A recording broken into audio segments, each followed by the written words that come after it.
আজ আমরা কথা বলবো সর্বানন্দ আর রশ্মিকার ঘর কি লক্ষ্মী এই মুভিটা নিয়ে।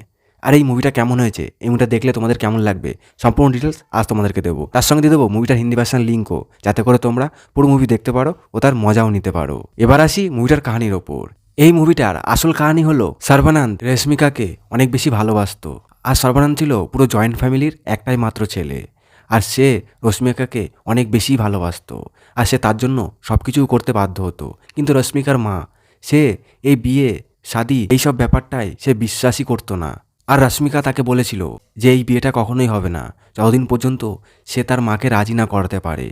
একটা ফ্যামিলিতে কতটা ভালোবাসা থাকে আর ভালোবাসার জন্য ঠিক কত দূর পর্যন্ত মানুষ যেতে পারে, সেটা নিয়ে এই মুভিটা একটা ফ্যামিলি টাইপ মুভি। তো যারা এই মুভিটা দেখতে চাও এখনই চলে যাও এই মুভির ডেসক্রিপশন বক্সে, সেখানে এই মুভির লিঙ্কটা আমি দিয়ে দিয়েছি। সেখান থেকে কপি করে তোমরা চলে যাবে ক্রোমে আর দেখে নেবে মুভিটা। আশা করছি মুভিটা তোমাদের ভালো লাগবে। আর ক্রোমে যে অ্যাপে তোমাদেরকে নিয়ে যাবে, সেখানে তোমাদের ইমেল অ্যাড্রেস আরও নানান কিছু চাইবে, সেগুলো দিয়ে খুলতে পারো। পুরো সেফটি আছে, কোনো রকম কোনো প্রবলেম অসুবিধা কিছুই হবে না, কারণ আমিও সেখান থেকে মুভি দেখি। তো যাও গিয়ে দেখে আসো। আশা করছি মুভি তোমাদের অনেক বেশি আনন্দ দেবে আর ভালো লাগবে। আর যারা এই মুভিটা অলরেডি দেখে ফেলেছো তারা কম করে সে জানিও মুভিটা কেমন হয়েছে। তো আজকের মতো এতটুকুই, দেখা হচ্ছে অন্য একটা মুভি লিঙ্ক নিয়ে। ততক্ষণের জন্য সবাই ভালো থেকো, সুস্থ থেকো।